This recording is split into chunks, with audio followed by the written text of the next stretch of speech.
Hey guys, it's your bro Richie Rich here. Today I'm back with another Need for Speed explanation video for y'all. Today in this video I'll be talking to you all about the next Need for Speed game, which is Need for Speed Underground. So before I start, make sure you all like the video, subscribe, comment down below what you guys think, hit the notification bell, and hit all so you're alerted when I make brand new uploads. Alright, so without any further ado, let's begin. So Need for Speed Underground 2003. Here we go. So, NFS Underground is a 2003 racing video game. Say 2003 racing video game, and the seventh installment in the NFS series. It's developed by EA Black Box and published by EA. Three different versions of the game were produced. One for consoles and Microsoft Windows, and another for the Game Boy Advance. An arcade version was additionally developed by Global VR and published by Konami with assistance from EA. Developers are EA Black Box and Pocketeers GBA, Game Boy Advance. Publisher EA, Series, NFS, platforms GameCube, PS2, GameCube, PS2, Windows, Xbox, GBA, Game Boy Advance, and arcade. Release is November 17th. November 17th,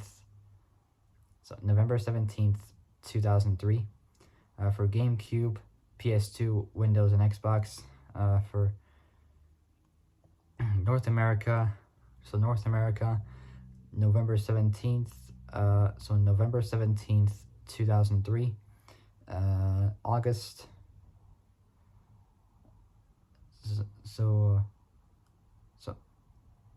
So all these for PS2, Windows, and Xbox were for from November.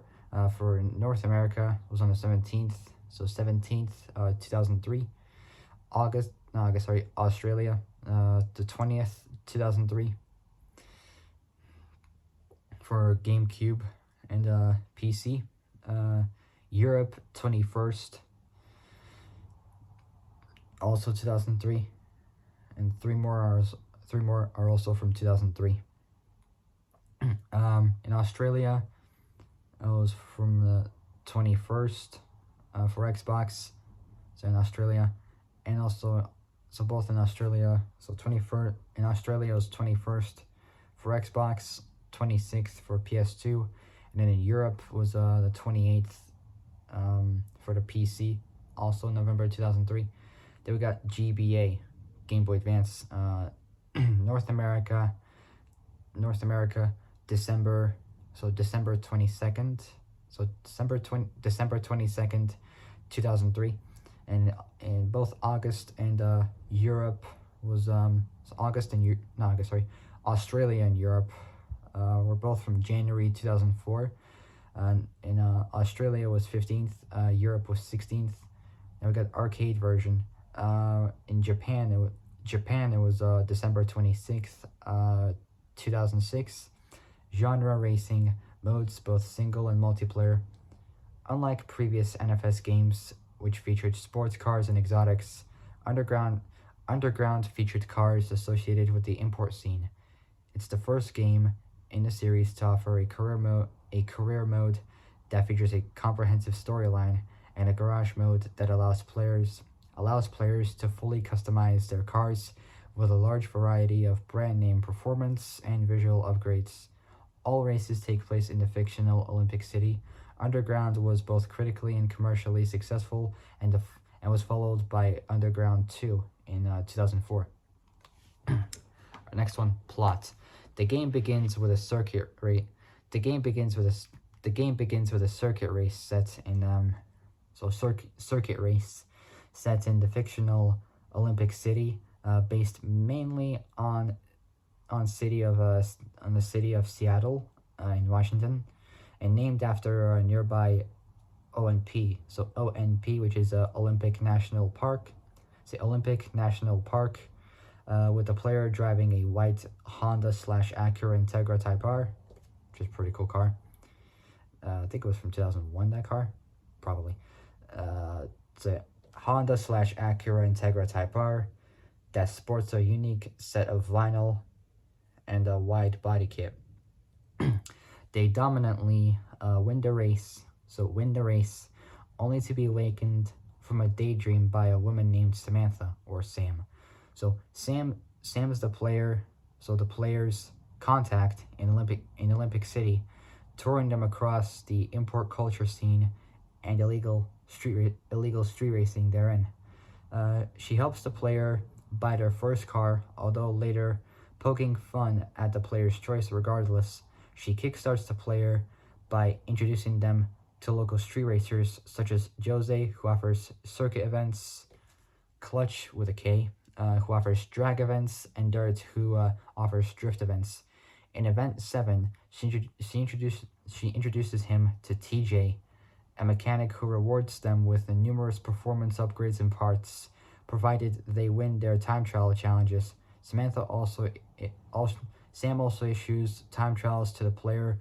Her rewards being unique visual mods instead. Eventually, the player draws the attention of the East Siders after racing their members Chad, Kurt, and Todd to climb up the racing ranking boards. Eddie, the leader of the gang, and his girlfriend Melissa take notice of the player. Eddie's the current best underground racer in Olympic City. So Olympic City, unimpressed, like not impressed by the players, not racers.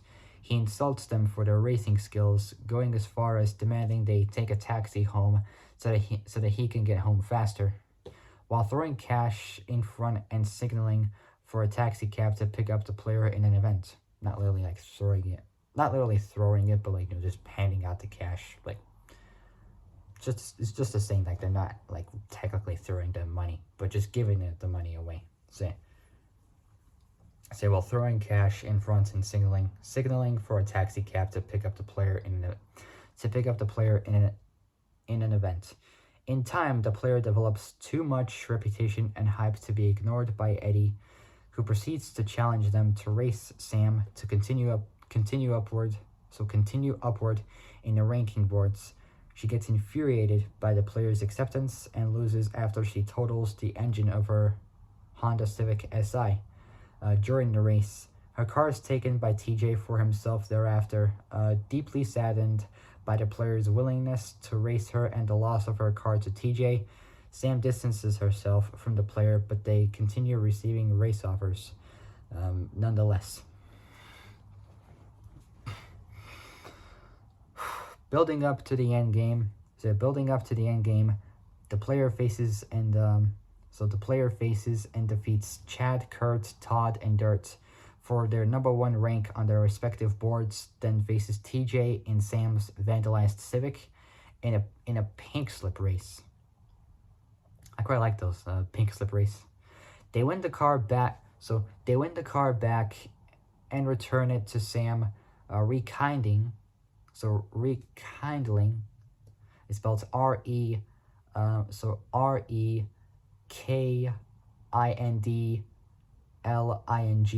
Their friendship. Sam rewards the player with a unique body kit choice.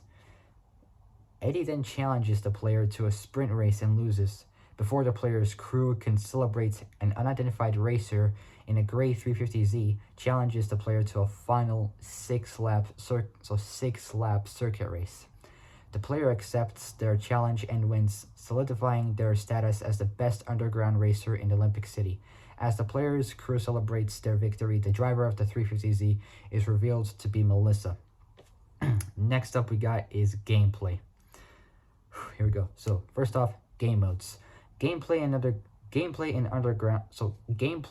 Underground typically involves the player defeating opponents in illegal street races in the fictional Olympic City, which was largely based on many real life cities such as Vancouver, Canada, London, England, Paris, France, Los Angeles, California, United States, New York City, United States, and San Francisco, California, United States. Out of those ones, I still pick LA because I one day want to move to Los Angeles because it'd be kind of cool. or maybe San Francisco. I got no idea, but we'll find out. There are several game modes present in Underground. So we got a circuit, which is a standard race that involves racing with up to three opponents. Three opponents, cars around a loop track for either two or more laps. It's the main mode of the game. Knockout mode is next, which is similar to previous NFS titles. It's played on the circuit tracks and involves knocking out the last racer who passes the finish line in each lap until the final leader of the race remains and wins. Final leader of the race remains and wins the race. In Underground, knockout sessions have a maximum of 3 laps for 4 racers.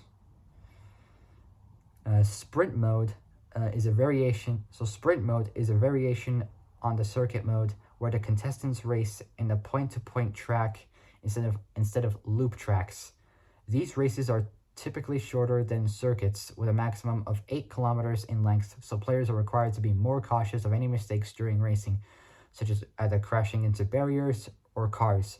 Drifting, my most favorite tactic, is the most challenging and technical aspect of the game.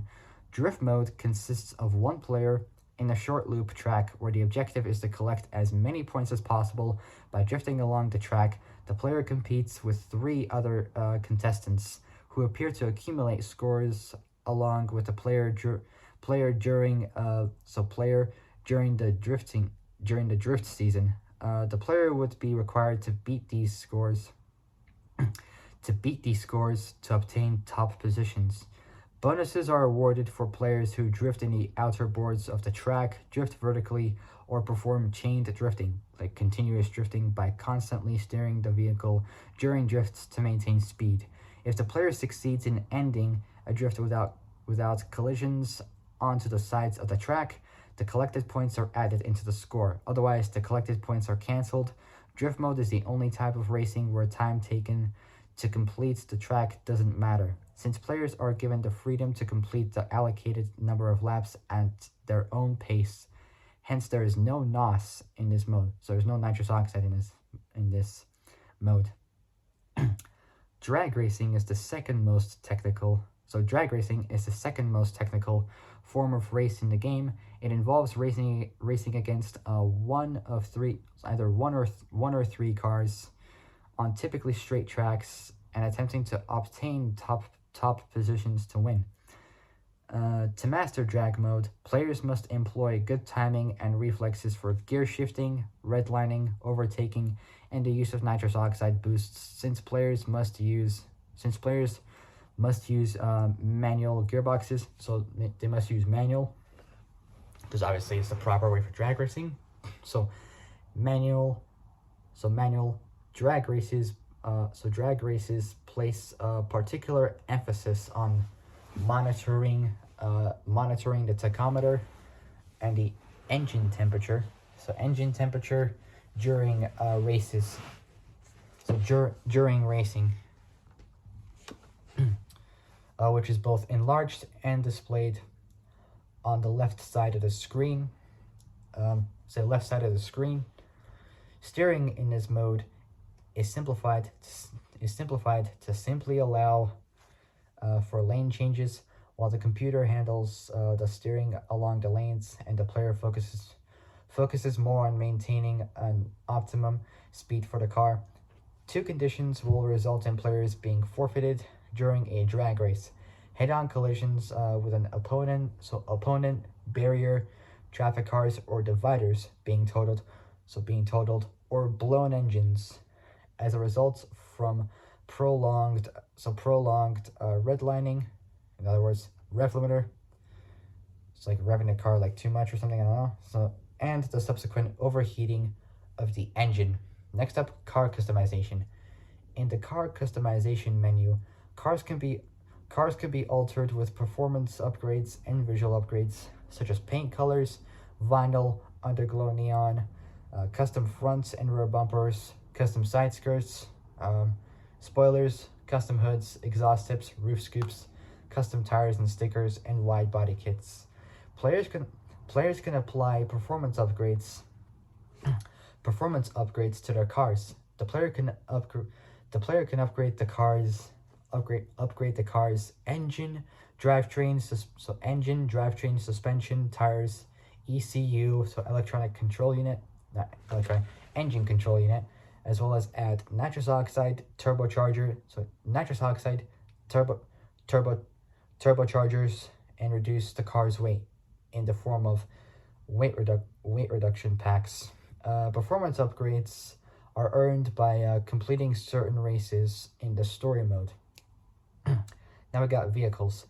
Underground features a total of 20 fully licensed cars, in contrast to previous installments that featured predominantly exotic cars. The cars in Underground are exclusively tuner type cars, which I'm a huge tuner enthusiast. So exclusively tuner type cars such as the Dodge Neon. I'll get that out of the way. Not really much of a tuner car. Mazda RX-7, that counts. Same with the Toyota Supra, Honda Civic Si, Nissan 350Z, and the Volkswagen or VW Golf GTI, which is pretty cool. That's also part of the tuner car culture. I always loved the Volkswagen Golf GTI. If I had to choose one, I'd take the Mark V because it just looks fantastic. The Mark V Volkswagen Golf GTI. Awesome.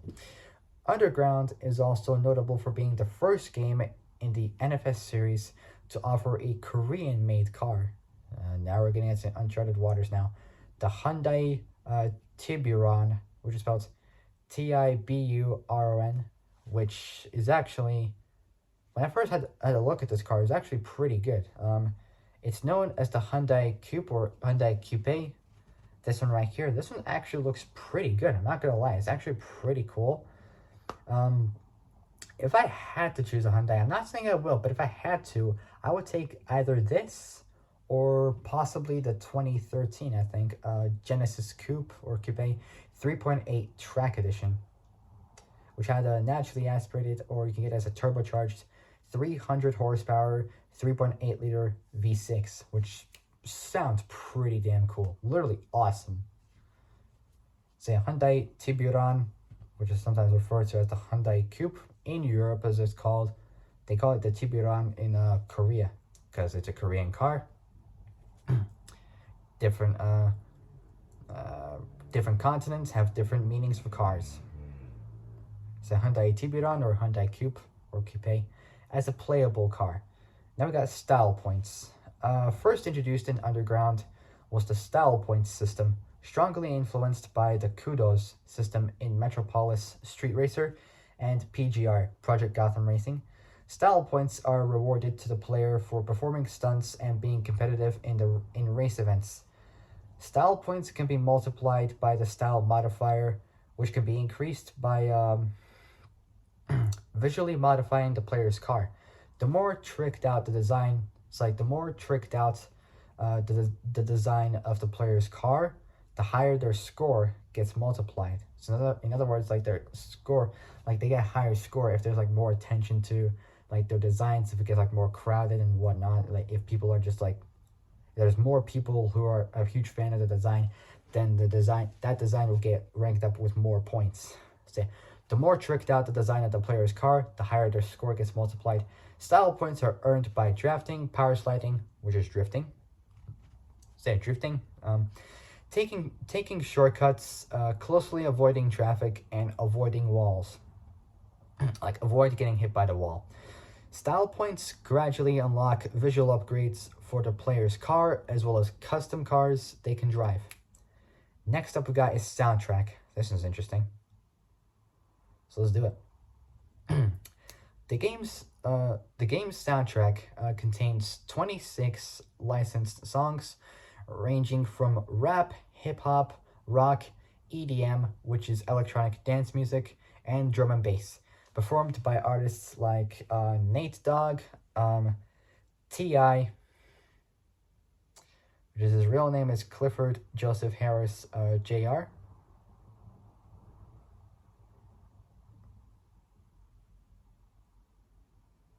which he did like the soundtrack for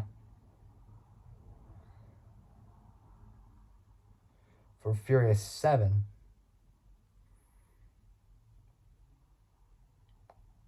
which was called Offset.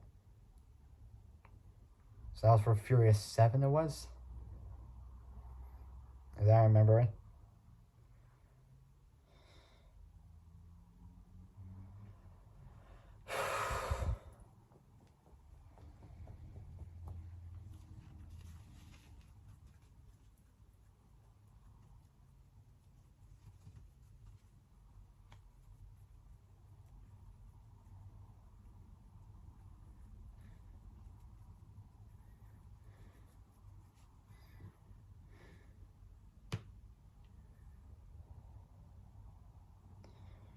So the game's soundtrack contains 26 licensed songs.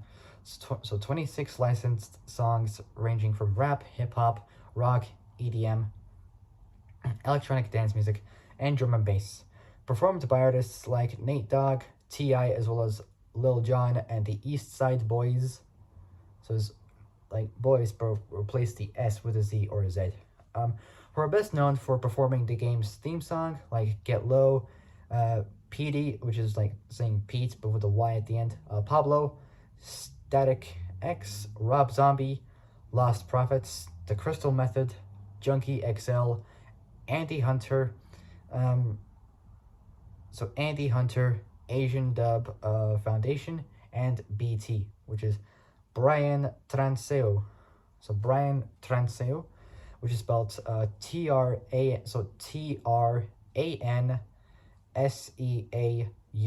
who did like the soundtracks for the very first Fast and Furious movie, the Fast and the Furious 2001, which was like the score soundtracks, which they're just pretty damn cool. Those soundtracks from the first movie, they sound awesome. Literally, the first movie was just brilliant.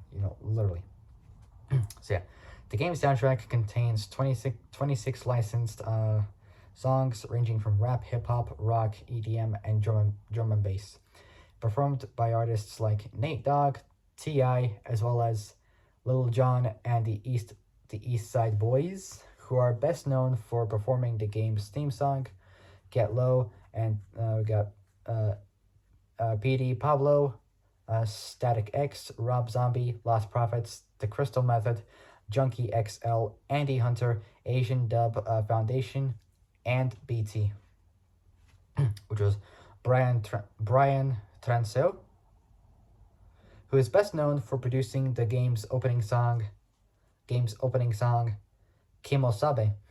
The main menu mostly plays hip hop music, while the racing sequences mostly play electronica. So like electronic music, metal, techno, and disco music. Though it's also optional for the player to integrate the main menu music into the race sequences or the race music into the main menu. Next up is development. So, development. NFS Underground was first announced in April 2003. So April 2003. Underground features 20 fully customizable licensed cars from 13 manufacturers and hundreds of aftermarket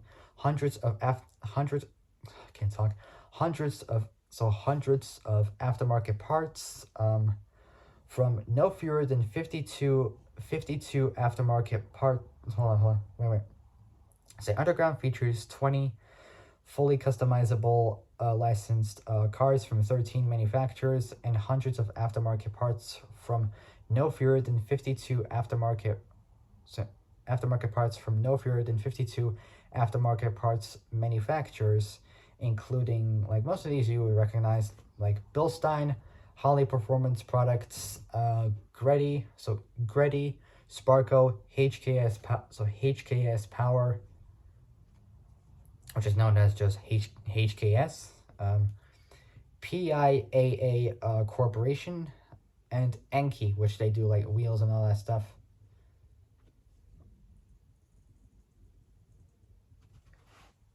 So Enki Corporation, which is spelled ENKI, A.K.A. So ENKEI. The game's visual effects were designed under the supervision of Habib Zargarpur, who previously worked on the pod racing sequence in Star Wars Episode 1, The Phantom Menace. NFS Underground was released worldwide in November 2003.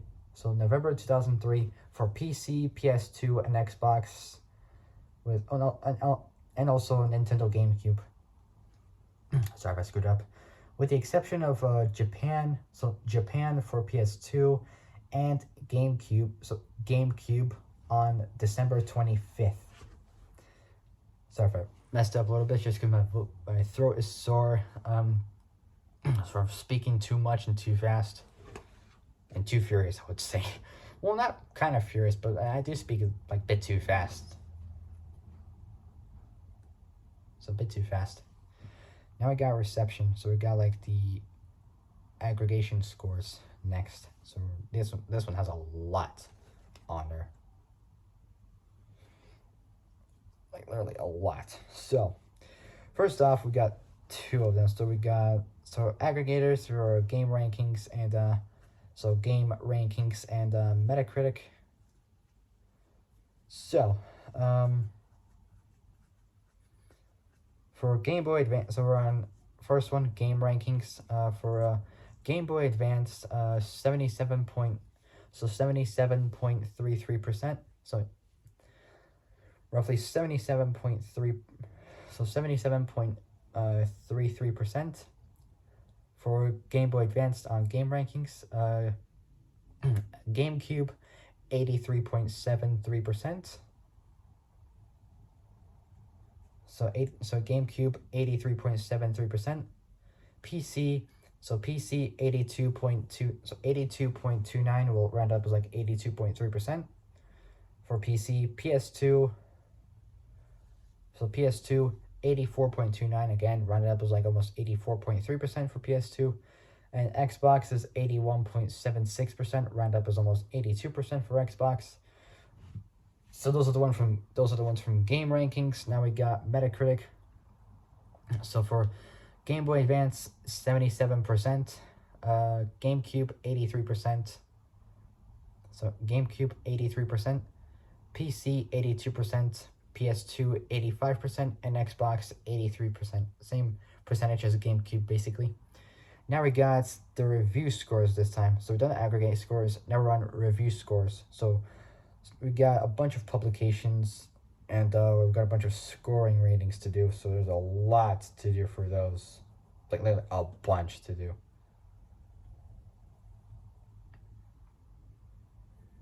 We're almost done with this one. Just got to do that. And then we got the notes. And it'll be it. So first one is Edge. So we got for Game Boy Advance, none. GameCube, 70%. Same goes with PC. So PC, PS2, and Xbox for Edge. Electronic Gaming Monthly, not available for both Game Boy Advance or PC. We got 86.7% for GameCube, PS2, and Xbox. Eurogamer, not available for Game Boy Advance, GameCube, PC, or Xbox, but we got 70% for PS2. Game Informer for Game Boy Advance, none, and same for PC, none, but we got 90% for GameCube, 95% for PS2, and 92.5% for Xbox. GamePro, none for Game Boy Advance or PC. We got 90% for both GameCube and Xbox, 100% for PS2. Game Revolution, we got next, none for GBA, but we got B for, so it's not available for Game Boy Advance, but we got B for both we got B for GameCube, PC, PS2, and Xbox. That was for Game Revolution. GameSpot we got for Game Boy Advance, 77%, and then we got 77% for Game Boy Advance, 79% for both GameCube, and Xbox. And we got 80% for both PC and PS2. Then we got GameSpy, so not available for GameSpy, not available for Game Boy Advance. We got 80% for both GameCube and PC. So 80% for both GameCube and PC. 90%. Hold on, wait. So 90% for both PS2 and Xbox. That was GameSpy. So Game Zone we got next. Not available for Game Boy Advance, GameCube, or Xbox, but we got 81% for PC, and so 81% PC, 85% PS2. IGN is next for Game Boy Advance, 79%. So for IGN, Game Boy Advance is 79%. So 79% for Game Boy Advance. For both GameCube and Xbox, they have 88%. PS2 is 89, so PS2 89, and then PC was 90%. Nintendo Power we got is so for Nintendo Power is next. We got Game Boy Advance for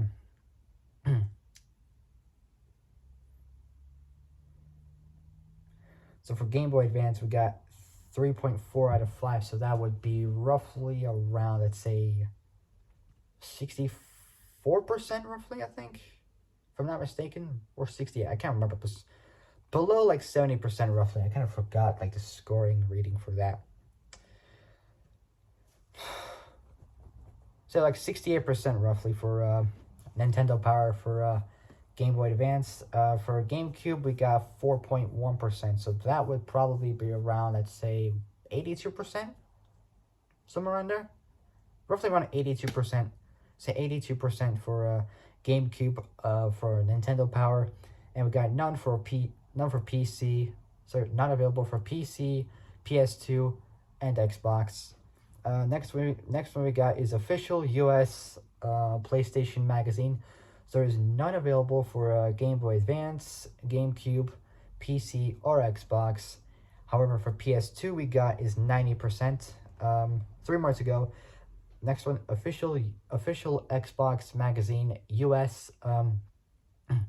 None available for Game Boy Advance, GameCube, PC, or PS2. For Xbox is 86%, so that's pretty good. Now we got PC Gamer US. Not available for Game Boy Advance, GameCube, PS2, or Xbox, but for PC is 88%. So 88%. And last but certainly not the very least, we got the Village Voice. Interesting. Which is not available for Game Boy Advance, GameCube, PC, or Xbox, but for PS2, it's 80%. So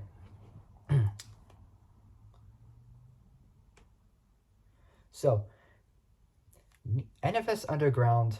So NFS Underground received positive reviews according to review aggregators Game Rankings and Metacritic. Both gave it a score of 84. So 84.29. Round up is like almost 84.3%, and 85%. So 85 out of 100. So 85%. So 85% for the PS2 version, 83.73%, so 83.73%, and 83% for the GameCube version, 82.29, round up is like 82.3%, and 82% for the PC version, then 81.76, so 81.76% and 83% for the Xbox version, and 77.33% and 77% for the game, 77.33% and 77% for the Game Boy Advance version. Yep, I don't understand these scoring methods, but they are a bit confusing, I'll be honest. The only complaints critics had were the repetitive tracks, unbalanced, so repetitive tracks, unbalanced rubber band AI, especially in the game's easy mode, and the lack of free roam and damage in the game, with the latter only confining to detach of license plates and side mirrors from cars during collisions, especially during drag races. In the UK, official UK PS2 magazine gave the PS2 version a score of 90% and made much of the illegal nature of the gameplay. They praised the speed but called the title as another driving game with Hollywood sparkle. In Japan, Famitsu gave the GameCube and PS2 versions a score of 2 8s and 2 9s, bringing it to a score of 34 out of 40. And there we got sales next. According to EA, NFS Underground was a commercial hit. Commercial hit with sales above 7 million units worldwide by mid 2004. So middle of 2004, Underground ultimately sold 15 million copies worldwide. By July 2006, so like the middle of like mid 2006 roughly, the PS2 version of Underground had sold 2.6 million, so 2,600,000 copies, and earned over $115 million in the US alone. Next Generation ranked it as the sixth highest selling game launched for the PS2, so PS2, Xbox, or GameCube between January 2000 and July 2006. So the difference in those 6 months and 6 years in that country. It was the highest selling NFS game released between those dates in the US. The PS2 version also received a double platinum sales award for the ELSPA, which stands for Entertainment and Leisure Software Publishers Association, indicating sales of at least 600,000 copies in the UK, where it had sold 700. Indicating sales of at least 600,000 copies in the UK, where it had sold 700,000 copies by January 2004. So 100,000 more copies than before. So very early 2004 they sold it. And last up we got is awards. The editors of CGW, Computer Gaming World, presented Underground with their 2003 Racing Game of the Year award. So Racing Game of the Year award. NFS Underground also won the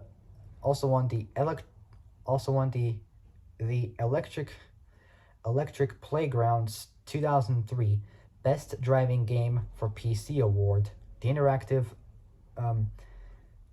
IAA Interactive Achievement Award for Console Racing Game of the Year, and the CESA, which is known as the Japan.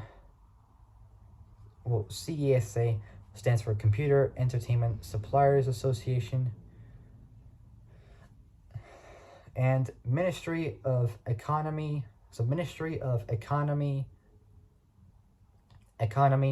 Trade and Industry, by bringing in Hollywood visual effects artists to help create the game's movie-like lighting and fantastic sense of speed. Underground became a true artistic achievement for the Uber publisher, which was that quote was from the Electric Playground staff in 2004. And last but certainly not the very least is notes, and I'll end it there. The arcade version was developed by Global VR. It's like Global Virtual Reality, I think it was. Somewhere around there. And released under the EA Games brand name. arcade version. So arcade version. So version co-published. So co-published by Konami. Say Konami, which is also known as KGC, which stands for Konami Group Corporation, which is a Japanese multinational entertainment company and video game developer and publisher, headquartered in Chuokyu, Tokyo. The company also produces and distributes trading cards, anime, tokusatsu, pachinko machines, slot machines, and arcade cabinets. It has casinos around the world and operates both health and physical fitness clubs across Japan.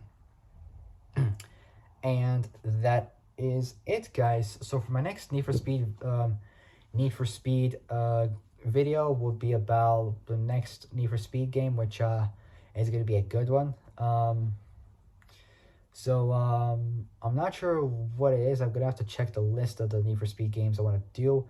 But I will check the list. I'll let you guys know in the next video of what it is gonna be. So that'll be it. If you guys like this video, like and subscribe. So like and subscribe. Comment down below what you guys think. Hit the notification bell and hit all so you are alerted of when I make brand new uploads. Whew. All right, less than 45 minutes. Wow. Well, that's an achievement, by the way. Less than that. God. All right, guys, so that'll be it. I'll see you guys soon in the next video. But until then, stay safe, have a fantastic day, and I'll see you guys soon in the next video. So yeah, I gotta go. So take care, folks. So I'll see. I gotta go. I'll see you guys soon in the next video. But until then, stay safe, have a great day, and I'll see you guys soon in the next video. So, take care, folks. Stay safe out there. I'll see you guys soon. Bye-bye.